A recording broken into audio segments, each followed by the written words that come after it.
You're listening to the Neighborhood Bulldog, where the porch light's always on and the maroon runs deep. I'm Scott Neighbors, and this is your home for real Mississippi State sports talk. Around here, we don't chase headlines. We break down the wins, the losses, the culture, and what it really means to be a Bulldog. If it matters in Starkville, it matters here. So pull up a chair, grab a drink, and welcome to the neighborhood. Hail State.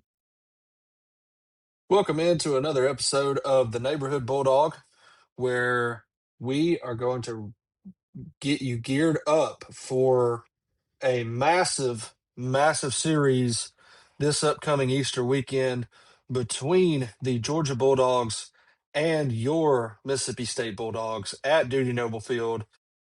This series will be a Thursday, Friday, Saturday series due to Easter Sunday.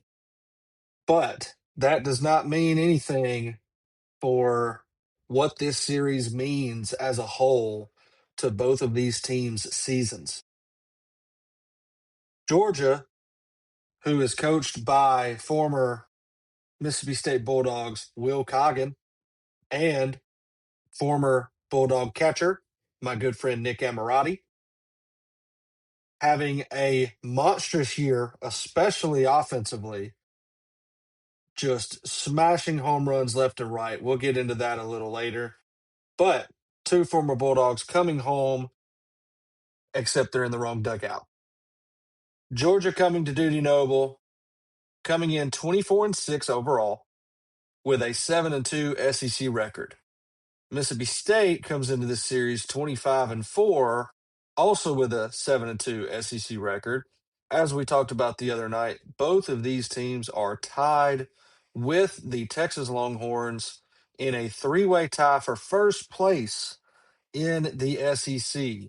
We're about 8 series into the season as a whole, and for Mississippi State fans, the last several seasons, to have a team that is in contention to win the SEC this far into the season is something we would have dreamed of 3 or 4 years ago. Something that I think we really all thought was going to happen continuously once we finally broke through and won that national championship in 2021. However, we know what happened since then. Mississippi State wins the national title and then does absolutely nothing to capitalize on having won the national title. Just an embarrassing fall off from grace for that former coaching staff and the Mississippi State program. We're back with an elite leader, an elite staff, and an elite team. So tied for first place in the SEC. Of course, Georgia and Mississippi State play each other this weekend. So depending on how Texas does, Texas may end up holding that lone spot, or it could be the winner of this series that holds that lone spot in first place. So we mentioned Georgia's record. They come in 24-6. For me, it's about who those 6 losses are to more than anything else. Those 6 losses that Georgia has are to Wright State, a bad Troy team, Western Carolina. They lose 1 to Tennessee, they lose 1 to Texas A&M, and they lose to Kennesaw State. So some bad, bad losses among those 6. Meanwhile, Mississippi State's losses are to the number 1 team in the country by a run, the number 10 team in the country by a run on the road, and the number 5 team in the country on the road. So as losses stack up, Mississippi State's losses are a good bit better. And once Tarleton State went and beat the Texas Longhorns, I believe that means Mississippi State continues to be the only SEC team to avoid a majorly embarrassing midweek loss. You had Ole Miss lose to Memphis last week and then get swept by Mississippi State. We'll dive into some SEC scores from this week, but you have Georgia here who's lost to Troy, Western Carolina, Kennesaw State, and then that Wright State loss was on one of the first series of the year. The story with Georgia is offensive firepower. That is what you get with this team. We talked about last week with Ole Miss. Ole Miss is known for hitting home runs. However, they have nothing else. They cannot manufacture runs whatsoever unless you walk them or give up errors that put men on base, and then you give up those 2 and 3 run home runs. That's how Ole Miss wins games. If you do not give up free bases, then Ole Miss is likely not winning that ball game. They leave a lot of men on base. Now with Georgia, Ole Miss does hit a lot of home runs. It is not on the plane that Georgia is. Georgia Bulldogs have hit 87 home runs as a team this season. That is the most in college baseball by 30 or 40 home runs. Not only are they number one in home runs, they have that massive separation there. And so they are just playing smash ball over in Athens. Now, the Georgia Bulldog baseball field is pretty small. However, they are hitting them everywhere. And when you have the firepower they have on offense, it makes sense why they're tied for first in the SEC at this point in the season. So for comparison, one thing that's been impressive about Mississippi State has been the batting averages this far into the year. You've had true freshmen such as Jacob Parker that their batting averages didn't dip when they got to SEC play. They got better. And you don't see that very often. Right now, as it stands today, Georgia has 10 guys on the team batting 300 or better, and some of those over 400. Mississippi State has 14 guys that are batting over 300 as a team. Okay. Those home runs that Georgia hits are on the backs of four players. You have Trey Phelps, the superstar third baseman for Georgia, a junior third baseman, currently batting 423 on the year with 12 home runs, 31 RBIs. He has a slugging percentage of 827, and he also has 11 walks to 17 Ks. So he's not just up there head hunting. He's patient. He's waiting for his pitch, and he can hit the ball an absolute mile. So he is one that if you are Mississippi State's pitchers, you have to find a way to not put people on base in front of him and keep him in the ballpark. The best player all around on Georgia's team to me is junior catcher Daniel Jackson, batting 412 with 16 home runs, 47 RBIs, and absurd 904 slugging percentage. And he has 18 walks to 24 strikeouts. Not only is he a monster of a hitter, how many catchers do you see in the country that are 14 of 15 on stolen base attempts as a runner? You don't see that with catchers very often. So this guy is the total package, a five-tool player, going to go very high in the draft, in my opinion.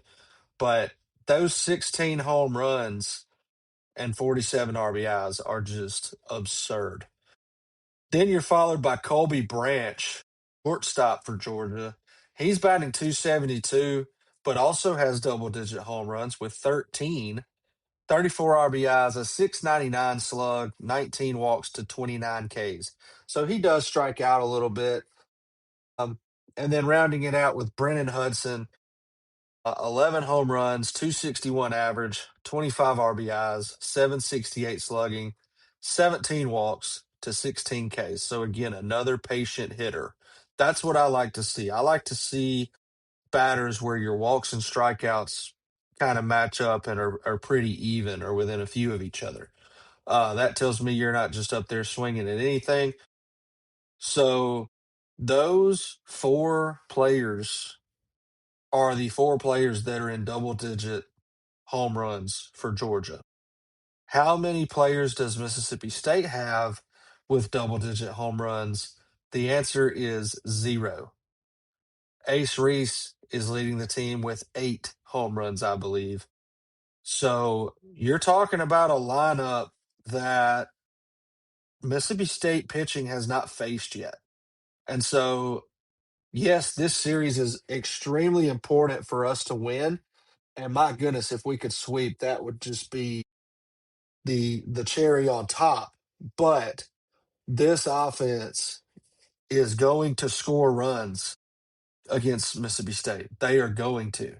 And we are going to have to play extremely clean. We're going to have to avoid walking the first two batters and then giving up a beach ball for a 3-run home run late in the game. Um, we're going to have to be very careful as these batters come up. You cannot have free bases in this series. You've got to limit the walks to absolute minimal because they will hurt you severely if you put people on. Um, on the mound for Georgia, Mississippi State has got their work cut out for them. Joey Volchko is who I believe will start on Friday for Georgia. He comes in with a 5-0 record, a 3.93 ERA. He's pitched 34 innings, 15 runs, given up 18 walks, but has 39 Ks. Again, there's a good separation there, and opponents are hitting 238 off of him. So batters can hit for average off of him a little bit. However, he does obviously have that strikeout pitch to put hitters away. On Friday, I think we're going to see Dylan Veig or Vigu. I have no idea how to say that name. He's got a 3-1 record, a 3.03 ERA, 29 innings, 10 runs, 15 walks to 36 Ks. So again, another pitcher that can put hitters away with that third strike. And opponents on him are only hitting 181. So there's your first two games of the series right there. And I would say Mississippi State hitters, they've got their work cut out for them in both of these games. Um, Saturday, we are likely to see two-way player Kenny Ishikawa. He has a 9.82 ERA. He's 1-1 on the year, 11 innings, 12 runs, 7 walks to 16 Ks, and opponents are hitting 262 against him. So, Georgia lost a lot of elite pitching talent from last year's team going into this season. However, your Friday and Saturday guy is pretty good. I say that, but Vanderbilt's Saturday guy, the last time they were here, is he had similar numbers. Opponents were not hitting for average off of him. He was pretty much shutting folks down. I think that's Wyatt Nadeau. And Mississippi State took him to town. I mean, they had no trouble with him whatsoever, ran him from the game early in that game. So hopefully McMillan and Brian O'Connor have a great game plan for our hitters at the plate. You know, this is one of those series where the atmosphere can make all the difference, right? This is why you play at the Dude. This is why you hope to have 13 to 15,000 at each game because you're talking about a top 5 matchup at home in the best college baseball stadium in the country in front of record crowds. You've got 2 former Bulldogs coaching for the opponent. I mean, everything lines up here, and you're essentially playing for first place in the SEC. I mean, the loser of this series is going to have a hole to climb out of to get back into that first place spot. So there is a ton on the line this weekend with this series. And, can a team like Georgia, number one, can the pitchers for Georgia come into an atmosphere like the Dude? And can they put up the numbers they've been putting up all year? Well, like I just said, they have losses to Troy and Western Carolina and Kennesaw State. Um, but they also lost to Tennessee and they lost to A&M. Tennessee just got swept by Vanderbilt. Mississippi State swept Vanderbilt. Um, A&M is kind of up and down this year. So can the pitchers do that in an atmosphere like the dude? That's going to be a big question mark. Can the hitters for Georgia walk into a ballpark that is way bigger than what they're used to playing in? Can they have the same success that they've had? Georgia's going to have either the offense or the pitching to win this series. The thing with Mississippi State is they're at home, and the dude makes a huge, huge, huge difference. Not only does Mississippi State have the pitching, but they also have the offense.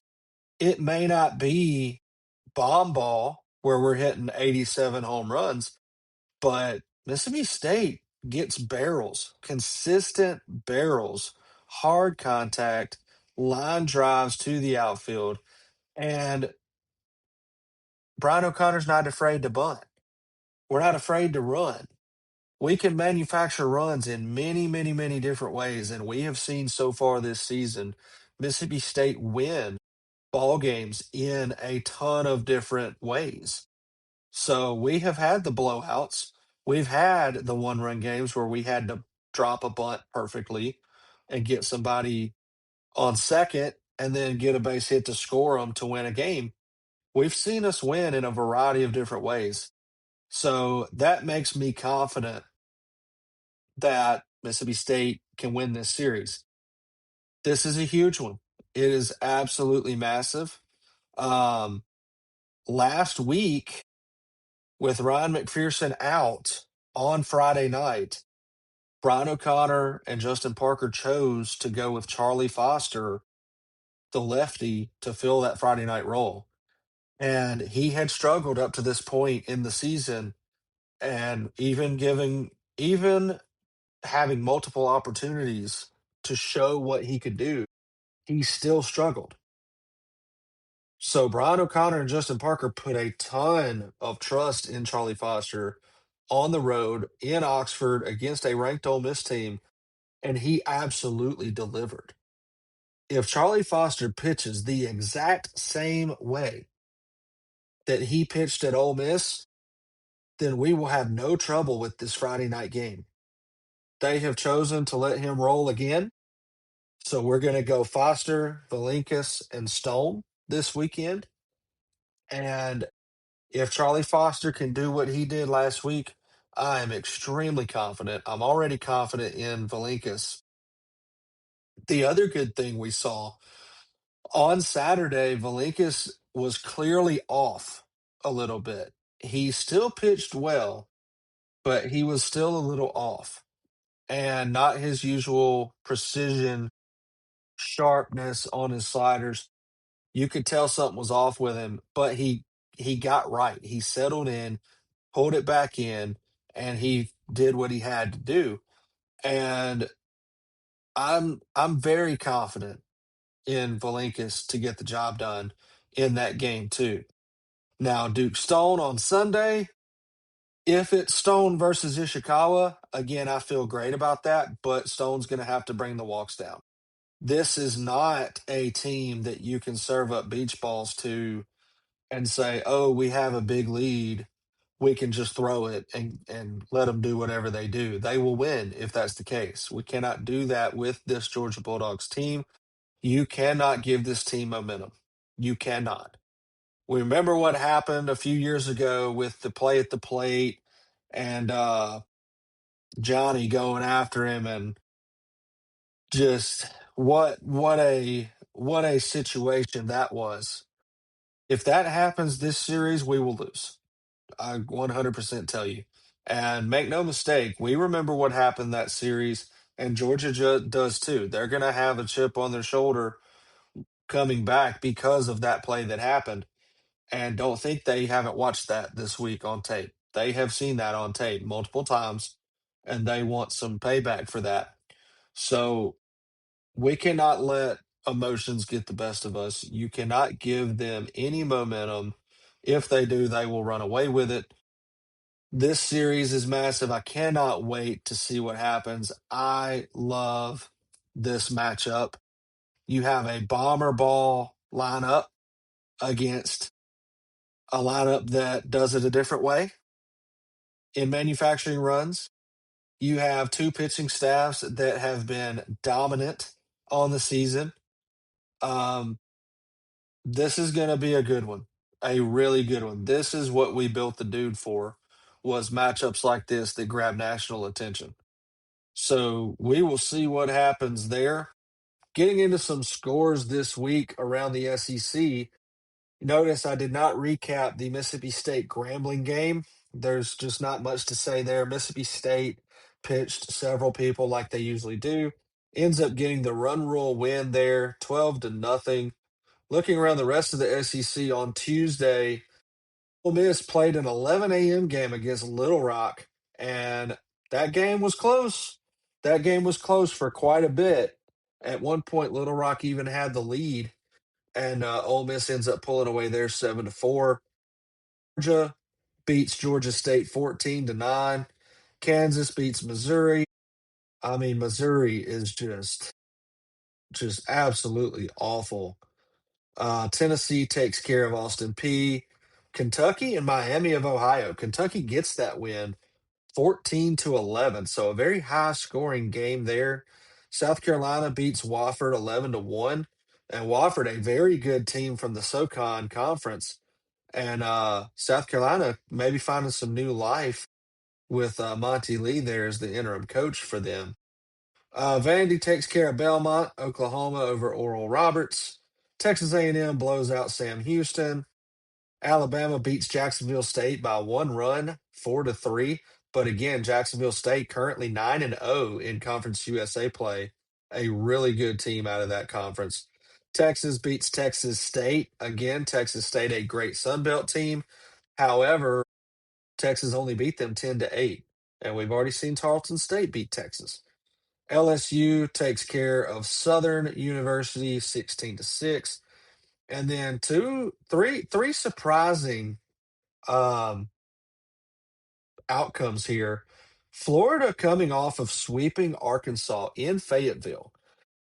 Arkansas is not that good of a team this season, but it's hard to win in Fayetteville. And Florida coming off of a sweep in Fayetteville turns around and loses on Tuesday night to Jacksonville 4-3. Then you have Auburn, who actually went on the road to Georgia Tech, the number 3 team in the country, and they get walked off for the run rule 13-3. Again, Georgia Tech is the number 3 team in the country. However, Auburn having a pretty good season so far, um, but just not even showing up for that game. And then our good friends, the Arkansas Razorbacks, likely to be unranked moving forward, depending on what happens this weekend, losing to Missouri State in Springfield, neutral site game, losing 15-14 against Missouri State after already having losses to Arkansas State. They have had some bad losses. They lose to Arkansas State. They've lost to UT Arlington. They split a series 2-2 with Stetson University. And then they end up losing one of the games to South Carolina, swept by Florida. And now they lose a game to Missouri State before going on the road to a very hostile Auburn environment. Auburn, their crowds have been record breaking pretty much all year. And that crowd is not going to go easy on the Razorbacks there. So this could be a big turning point for the Arkansas Razorbacks. Florida, like we mentioned, just swept Arkansas. Mississippi State just swept Ole Miss, and Ole Miss is going to Gainesville this weekend. So what looked like Florida kind of turning things around and getting ready to go on a run here, you lose to Jacksonville. So Be interested to see what happens there in Gainesville, another great environment. If Ole Miss ends up getting swept 2 weekends in a row, or even just losing the series there on the road, that's going to put Ole Miss in a hole that I don't know that they climb out of. So, a great, great weekend coming up of Mississippi State baseball, SEC baseball as a whole. I cannot wait to see what happens there. Um, we will see. We will be back with you to recap. Quick softball tidbit, real quick. We mentioned how important it was for softball to come away with a series win after starting the SEC season not very well. And what do? They end up taking 2 of 3 from a top 25 ranked South Carolina team to move to 4-5 in conference, 32-7 overall. However, it does not get any easier from there, as they are actually playing a Friday, Saturday, Sunday series. They will be on the road at number 5 Florida. Then they have number 9 Arkansas, number 16 Texas A&M, number 22 LSU, and then they play an unranked Ole Miss team to finish it out. So an absolutely brutal schedule for the softball program as they move forward through the rest of this season here. Honestly, if you win any of those series, you are sitting pretty. So, a great overall record. They've got to keep their conference record alive here over on the softball field. So that does it for the neighborhood tonight. Like, subscribe, comment, join the neighborhood. We'd love to have you as one of our subscribers, where we will be here with you each week breaking down Mississippi State baseball, softball, and then before too long, we will be getting into some football action as spring practice is going on right now. Hearing good things there. So we will be back with you next week, hopefully to recap a big weekend where hopefully we win and or sweep the series against the Georgia Bulldogs. Thank you for joining us tonight. Hail State.